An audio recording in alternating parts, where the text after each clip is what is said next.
Oi, oi, minha gente, tudo bem com vocês? Eu sou a Ana, esse aqui é o Concha Espiritual e hoje nós vamos falar sobre cartomancia.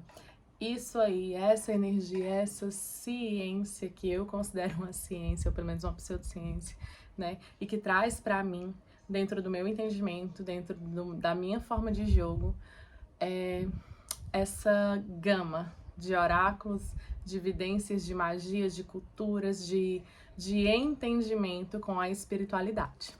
Em primeiro lugar, eu quero deixar claro para vocês que o que eu digo aqui, o que eu falo aqui é o meu entendimento de acordo com as minhas entidades, com a minha experiência no plano espiritual e dentro da espiritualidade, tá?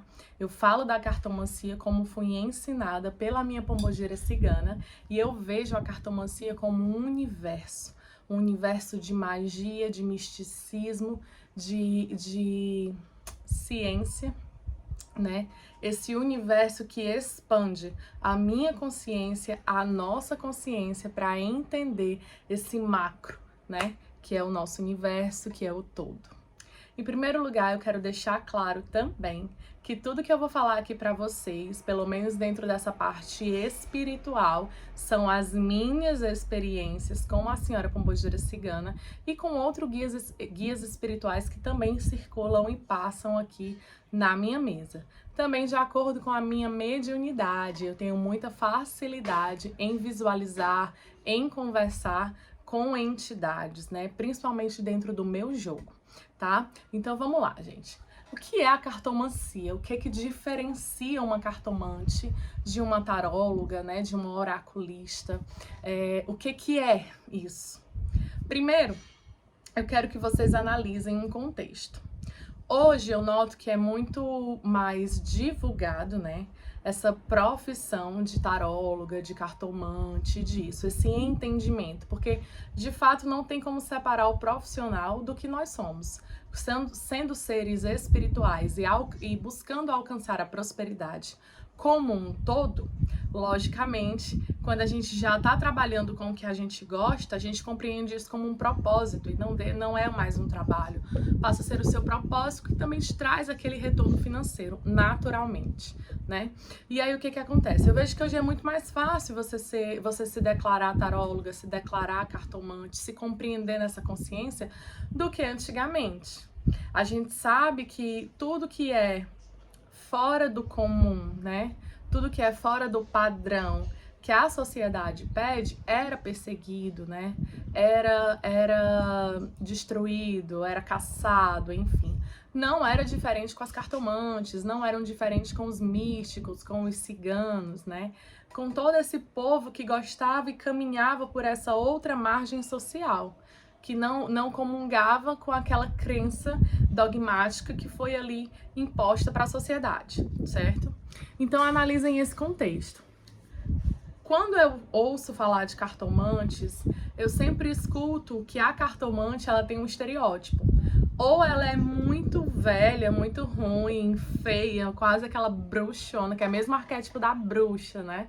Da bruxa anciã. Aquela bruxa esquisita e que quando você sai na cartomante tem as tragédias e tal. Ou é muito vinculado ao povo cigano. E aí entra uma outra questão social, uma outra história em relação a isso. Compreender o povo cigano como etnia cigana, né? E aí entra todo o preconceito que o povo cigano sofre. Eu digo povo cigano real, tá? Não o povo cigano espiritual, que aí é outro conceito, né? Mas entender todo esse preconceito e tudo historicamente que essas mulheres traziam. Então as cartomantes são chamadas de charlatonas, de fake news, de coisas nesse sentido. E aí você tem as tarólogas, né, que são aquelas mulheres mais modernas, que estudam o tarô a fundo, não necessariamente jogam com baralho cigano ou outros baralhos, mas elas estudam um oráculo a fundo. E isso também não quer dizer que elas não estudem outras coisas, claro que a gente não pode generalizar. Estamos falando de um contexto, né? Então, nesse contexto, as tarólogas é como se elas fossem a parte mais moderna da coisa e talvez um pouco mais afastada do espiritual. Existem, lógico, tarólogas que vão jogar aí com a parte espiritual, tem outras que não, que é o tarot terapêutico, o tarô energético, o tarô do autoconhecimento, e aí vai, são todas tarólogas. Todas trabalham dentro de uma área e tá tudo certo. A diferença entre cartomantes e tarólogos é porque eu noto, dentro das minhas pesquisas, eu fui notando que parece que você ser chamado de cartomante é como se você estivesse abaixo do tarólogo. Porque o cartomante, ele é aquela pessoa que tem aquela conexão com o espiritual, joga ali aquele oráculo, né? Aquelas cartas, o baralho cigano, geralmente. O tarólogo não, ele estudou o tarô, ele estudou a fundo, ele foi atrás da história, e ele não precisa da espiritualidade para ler, basta aquele autoconhecimento e tal. E aí, dentro da minha compreensão enquanto cartomante, vivendo essa magia, esse universo, essa expansão de consciência que o meu baralho, que o meu oráculo e que o que eu sou, que é ser cartomante, traz pra mim, eu fico muito incomodada. Eu fico absurdamente incomodada quando você fala, é apenas uma cartomante. Ou então fala da cartomancia, do cartomante, como sendo sempre esse estereótipo. Gente, como assim? Como assim? Quem foi que traduziu, né? Quem foi que escreveu, que mostrou, que falou, que passou as experiências que se tiveram espiritualmente com os oráculos para as outras pessoas? Será que todos esses caras que escreveram livros sobre oráculos, sobre tarô, sobre isso, aquilo, eles não tiveram suas próprias experiências e tiveram também que pesquisar para escrever isso?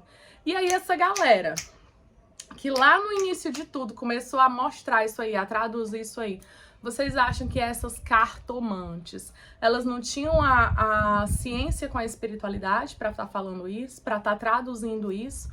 Ou toda essa galera que a gente estuda, independente de quem seja do Crowley, seja Golden Dawn, seja a Cabala, seja Goethe, toda essa galera, todos eles, todos esses autores, eles tiveram um relacionamento com a espiritualidade.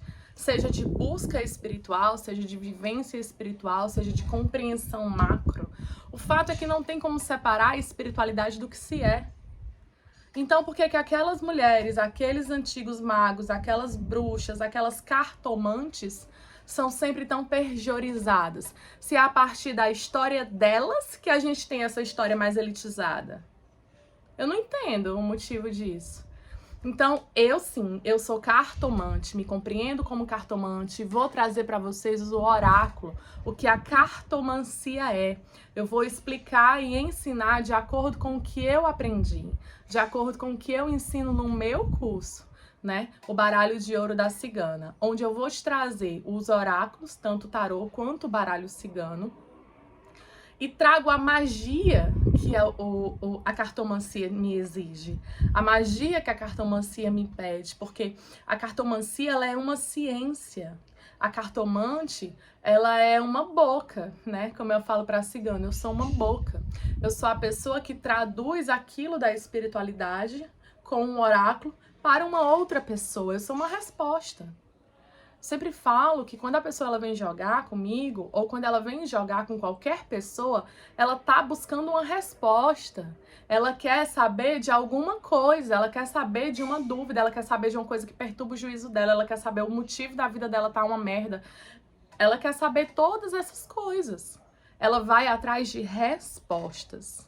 E eu, enquanto cartomante, a minha função é filtrar, falar ou não filtrar. Depende de quem tá sendo, para quem tá sendo lido, depende de cada pessoa, não existe uma receita para isso. E aí eu trago outro ponto aqui também nessa diferenciação. Eu penso que existem pessoas que leem, mesas que leem, né? E não há essa separação da coisa, como realmente é até hoje em dia. Porque não é pelo fato de eu ser cartomante que eu não preciso estudar, que eu não preciso me aprimorar, que eu não beba das fontes que aquelas mulheres trouxeram, né? Desde o princípio de tudo. Lógico que eu posso melhorar e expandir minha consciência e crescer e aumentar tudo isso. Deixar essa conexão com a espiritualidade fluir, trazer esse autoconhecimento para mim, para o meu jogo, para a minha mesa. Lógico que eu posso fazer isso. Então, por que que eu vou ver aquelas mulheres, aquelas pessoas, aquelas coisas como uma forma ruim? Tudo se origina disso, tudo vem disso, tudo começa com as experiências de alguém, né? Com o que foi deixado, com o que foi falado, com alguém que ensina, com alguém que traz esse misticismo. E a cartomancia, ela traz sim esse misticismo, ela traz a magia. E aí existem algumas diferenças de pessoas para pessoas. Tem pessoas que falam que não existe isso de você estar vendo magia, vendo feitiço, vendo demanda no jogo, porque o jogo é um autoconhecimento. Tem pessoas que dizem que não confiam em guias que aparecem, né? Se a pessoa tiver alguma manifestação de guia espiritual ou coisa nesse sentido. Não acreditam naquilo que aparece. Tem pessoas que dizem que o oráculo só responde sim ou não. Gente, para que limitar o oráculo? Para que limitar a sua leitura? Para que limitar a leitura da outra pessoa? Cada espiritualidade, cada mediunidade é individual e a mesa de cada pessoa também é individual. Dentro do meu curso, eu explico para as pessoas e trago um dono de uma mesa, porque como eu fui ensinada através da espiritualidade, através de uma dona, né? A minha mesa tem uma dona, que é a Pombogira Cigana, assim eu faço com os meus alunos. Geralmente os meus alunos são o pessoal mais dentro da espiritualidade, né? Porque, como eu acabei de falar, o meu curso é muito magístico. Então, a gente vai entender sobre os elementos, entender sobre a lua, entender sobre a magia. Até mesmo porque, dentro do meu entendimento, para você jogar um baralho cigano, o baralho cigano é uma magia pura. Ele literalmente é um feitiço em cada carta e 1 milhão de feitiços e outros feitiços em cada carta. Então, se você não compreende a magia, se você não compreende como os elementos funcionam, se você não sabe a diferença de cada elemento e como isso atua dentro de cada um de nós, que somos a junção dos 4 elementos, para mim fica muito superficial a leitura de um baralho cigano. O baralho cigano, ele é o misticismo. Ele muda a tua visão, ele muda a leitura, ele muda as cartas de acordo com a pergunta para cada pessoa. O tarô também entende isso, só que o tarô ele vai ter ainda mais coisas colocadas ali dentro, pelo menos esse tarô tradicional, né? Que é o tarô de Rider-Waite-Smith, que é o mais comum que nós jogamos. Não estou falando do baralho de Marseilles, que aí já tem um outro contexto. Cada oráculo tem uma essência, cada oráculo tem uma história, e essa história ela deve ser respeitada. Por mais que a gente aprenda a ler as cartas, o significado daquelas cartas, quando vai se jogando com oráculos diferentes, você percebe que a essência pode ser a mesma, mas a resposta, a modulação, a visão daquilo é completamente diferente. Tem oráculos que vão expandir a sua consciência a partir do seu conhecimento. Tem oráculos que vão te restringir. Você não consegue ler porque você está focado numa palavra-chave ou algo nesse sentido, ou você não dá a conexão. Porque também tem isso. A gente tem que se conectar com aquele oráculo. E aí eu te pergunto, como isso não pode ser espiritual? Como você... Eu acredito que a gente tem, assim, um oráculo de preferência. Então, você tem uma intimidade com o jogo, porque aquele jogo faz sentido para você, age em você, no seu autoconhecimento, na sua pessoa. Aquelas cartas, elas te traduzem algo. Muito além de jogar para outras pessoas, muito além do jogo de alguém. Aquelas cartas, elas vão te trazer algo. Elas vão te dizer alguma coisa que te conecta a elas. Primeiro tu tem a conexão com o oráculo, tu tem a consagração, faz a tua magia. Depois é que tu vai jogar aquilo para outra pessoa. Se você é cartomante, tarólogo, se você joga, né, para fora. Se não, fica ainda mais íntimo. Compreende que tudo é espiritual? E aí você falar que o cartomante, ele é menor por ser cartomante, eu acho isso de uma soberba absoluta. Porque não se respeita a história, não se respeita o que é. Né? Nesse primeiro vídeo, eu queria deixar essa expansão, eu queria voltar vocês para pensar, se entender cartomante, se compreender taróloga. É importante não levar para o pessoal, não achar que isso aqui é uma crítica a tarólogo, uma crítica a cartomante. Não tem nada disso, gente. São pontos de vistas, são pontos específicos para que a gente consiga ampliar, se questionar, duvidar, tudo isso. Isso faz com que a gente pense, faz com que a nossa cabeça se eleve, que a gente consiga avançar para coisas mais profundas dentro desses oráculos, né? De todo caso, vou tirar uma carta do baralho cigano. Esse baralho aqui é o Lenormand, tá? Nesse deck, ele tem 8 cartas adicionais, então ele não é aquele tradicional, né, de 36 cartas. Ele vem com cartas adicionais, ele tem 42 cartas. 42 não, 44 cartas. Certo, gente? Vou tirar uma carta pra vocês, pra deixarem uma mensagem aqui. E aí vamos ver a essência dessa carta. Deixa eu fazer assim aqui. Tá vendo?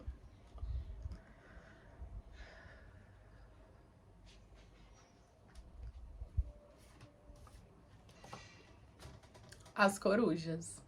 Ó, nesse deck a gente tem aqui os pássaros nessa representação aqui das corujas. Lembra que eu falei que cada deck tem um jeito, que cada oráculo tem uma essência?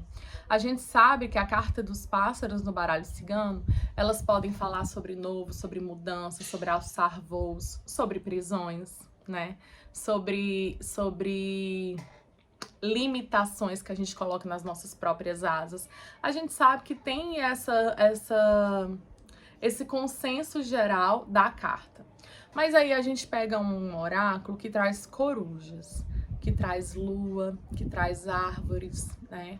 Tudo isso dentro da carta dos pássaros, tudo isso aqui dentro desse contexto. E aí, se eu for analisar ela mais profundamente, eu vou ver que as corujas, cada uma tá numa posição. Uma tá mais expansiva, a outra tá mais ali, mais resguardada. Eu vou observar que essa lua tá minguada, né? Que ela tá assim sumindo aos pouquinhos, que ela tá assim num fim de tarde, digamos, quando ela tiver, no fim de tarde não, no nascer de tarde, quando se ela tivesse assim crescendo. Verdade, aula crescente. Como se ela estivesse crescendo, tá vendo?